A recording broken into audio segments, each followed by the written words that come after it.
कक्षा 9वीं के वार्षिक परीक्षा का पेपर है गणित विषय का, सत्र 2023-24 के आंसर आपको बताएंगे। तो देखते हैं सबसे पहले सही विकल्प।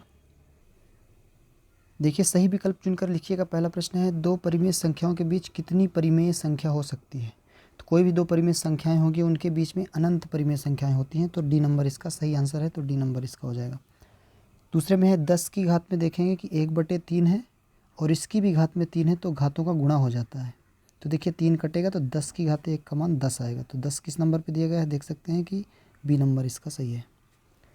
प्रश्न नंबर 3 में एक घात वाले बहुपद को क्या कहते हैं। तो एक घात का जो बहुपद होता है वो रैखिक बहुपद कहलाता है, बी नंबर इसका सही आंसर है। बहुपद x² + 3x की घातें 4 है प्लस x - 4x³ + 7 की घात बतानी है। देखिए घात जो होती है बहुपद की वो चर की सबसे बड़ी घात होती है, तो यहाँ पे देखिए 4 सबसे बड़ी घात दिख रही है, तो इसका बी नंबर हो जाएगा 4। इसके आगे पाँचवा है y = 3x + 5 का, देखिए ये दो चर वाला रैखिक समीकरण है, y = 3x + 5, तो इसके अपरिमित रूप से अनेक हल होंगे, सी नंबर इसका करेक्ट है। छठवां में मूल बिंदु के निर्देशांक पूछा है, तो 0 0 होते हैं, ए नंबर पे दिया गया है, ये इसका सही आंसर है। ये आपके सही विकल्प के आंसर हो गए। प्रश्न नंबर 2, रिक्त स्थानों की पूर्ति करना है। पहला है आयत चित्र खाली स्थान दिया है, वर्ग अंतरालों में प्रयुक्त दंडालेख होता है, तो सतत वर्ग अंतरालों में, पहला का हो जाएगा सतत। दूसरा, एक चर वाले प्रत्येक रैखिक समीकरण का एक खाली स्थान होता है, तो एक चर वाला यदि रैखिक समीकरण है तो उसका एक अद्वितीय हल होगा, एक ही हल होता है या अद्वितीय हल, अद्वितीय हल होगा। तीसरे में वे रेखाएं जो एक ही रेखा के समांतर होती हैं वे भी परस्पर क्या होती हैं, समांतर होती हैं, तीसरा भी हो जाएगा समांतर। चौथे में समबाहु त्रिभुज का प्रत्येक कोण, समबाहु त्रिभुज का प्रत्येक कोण 60 अंश का होता है। पांचवा में जब दो कोणों का योग 90 अंश होता है तो वे कोण एक दूसरे क्या कहलाते हैं, पूरक कोण, 90 अंश होगा तो क्या कहलाएंगे, पूरक। छठवां में है एक समांतर चतुर्भुज जो होगा उसके सम्मुख कोण क्या होते हैं, समांतर चतुर्भुज के सम्मुख कोण बराबर होते हैं, हो जाएगा बराबर। तो ये आपके रिक्त स्थान के भी आंसर हो गए। प्रश्न नंबर 3 में चलते हैं। प्रश्न नंबर 3 में यहाँ पे सत्य सत्य बताना है। तो देखिए पहला प्रश्न इसका दिया गया है, x = 0 y अक्ष का समीकरण है, ये बताना है। तो x यदि 0 है तो y अक्ष का ही समीकरण है, तो सत्य है। y = 0 होता तो x अक्ष का समीकरण, यहाँ पे x 0 है तो y अक्ष का सत्य है। ऋजु कोण की जो माप 180 होती है, तो ऋजु कोण की माप 180 होती है, ये भी सत्य है। किसी वृत्त की जीवा पर, चलिए बना लेते हैं, ये वृत्त हो गया, ये हो गई जीवा, मान लो ये भी केंद्र हो गया। तो केंद्र से खींचा गया लंब, केंद्र से यदि हम लंब खींचते हैं जीवा पे, मान लीजिए ओ केंद्र है, ए भी जीवा है, तो लंब खींचेंगे तो ये क्या त्रिज्या कहलाएगी, नहीं कहलाएगी, तो ये क्या हो जाएगा, असत्य। तीसरा क्या हो जाएगा, असत्य, तीसरा का हो जाएगा असत्य। चौथे में मूल बिंदु के निर्देशांक 0 0 होते हैं, तो सत्य है। किसी भी त्रिभुज में अधिकतम एक ही समकोण होता है, तो सत्य है।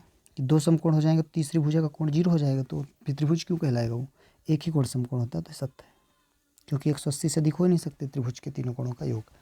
वर्ग अंतरालों के मध्य बिंदुओं को वर्ग चिन्ह कहा जाता है, तो सत्य हो जाएगा, क्योंकि जो वर्ग अंतराल है मान लीजिए 10 से 20, तो इसके वर्ग चिन्ह किसको कहते हैं, इसके बीच में जो होगा निम्न सीमा और उच्च सीमा बटे 2, यानी 30/2 15 जो है वो क्या कहलाएगा, वर्ग चिन्ह कहलाएगा, तो ये भी सत्य है। तो आपके सत्य सत्य भी हो गए। आगे देखते हैं। प्रश्न नंबर 4, सही जोड़ी मिलाना है। चलिए इसको देखते हैं। तो पहला है समचतुर्भुज क्या है। तो समचतुर्भुज क्या होता है, एक समांतर चतुर्भुज ही होता है, ई नंबर इसका सही हो जाएगा पहले का। दूसरे में बाई अक्ष पर स्थित बिंदु, अब देखिए बाई अक्ष पर जो दो बिंदु स्थित होंगे वो x 0 होगा, तो यहाँ पे देखिए दो बिंदु दिख रहे हैं, 0 4 और 0 3, तो इसको अभी नहीं करते हैं क्योंकि आगे समझाते हैं क्यों इसको अभी नहीं करेंगे। ऊपरी सीमा और निम्न सीमा बटे 2 जो होता है वर्ग चिन्ह होता है, बी नंबर तीसरे का। ठोस आकृति का उदाहरण क्या हो गया, बेलन हो गया। त्रिभुज का क्षेत्रफल 1/2 आधार गुणा ऊंचाई, डी नंबर हो गया। अब देखिए यहाँ पे जो समीकरण है 4x + 3y, इसका एक हल पूछा है। तो यदि हम 0 4 और 0 3 बचे हुए हैं, तो यदि हम 0 3 रखते हैं, x का मान 0 रखते हैं, y का मान 3 रखते हैं, तो ये 0 हुआ और 3 रखा 9 आएगा, मतलब ये इसका हल नहीं है। तो छठवें का क्या हो जाएगा, 0 4, इसको करेक्ट मिल रहा है अपने को मान, तो क्या हो जाएगा, बाई अक्ष पर स्थित बिंदु 0 3, बाई अक्ष पर स्थित बिंदु 0 4 भी है लेकिन फिर इसका हल नहीं मिल पाएगा, इसलिए हम इसको इससे मैच कराएंगे, तो ये आपकी सही जोड़ी हो गई। आगे देखिए। प्रश्न नंबर 5, एक शब्द या वाक्य में उत्तर बताना है। एक बिंदु से होकर कितनी रेखाएं खींची जा सकती हैं? तो देखिए, एक बिंदु से होकर एक ही रेखा नहीं खींची जा सकती। एक बिंदु है तो सीधी तो एक ही रेखा जाएगी, लेकिन हम इधर भी तो खींच सकते हैं, इधर भी उसी बिंदु से गुजार सकते हैं ना। तो अनंत रेखा यानी अनेक रेखाएं खींची जा सकती हैं। कितनी रेखाएं खींची जा सकती हैं? अनेक, या असंख्य लिख सकते हैं, या अनंत लिख सकते हैं, कुछ भी। असंख्य रेखाएं खींची जा सकती हैं। रैखिक बहुपद की घात बतानी है तो रैखिक बहुपद की घात क्या होती है? 1 -5 2 की यक्ष अक्ष से दूरी। देखिए, यक्ष अक्ष से दूरी जो होती है y का मान होता है, यानी 2।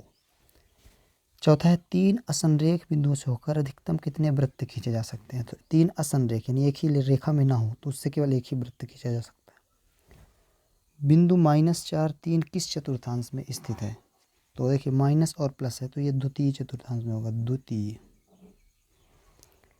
वे दो कोण जिनका योग 180 होता है क्या कहलाते हैं? तो दो कोणों का योग जब 180 होता है तो संपूरक कहलाते हैं। वो कोण क्या कहलाते हैं? संपूरक कोण कहलाते हैं। तो ये आपके ऑब्जेक्टिव जो 30 अंक के थे ये हमने करा दिए हैं। आपके कितने सही हैं आप कमेंट करके बताइए। और आपका पेपर कैसा गया? 9वीं के गणित विषय का पेपर था।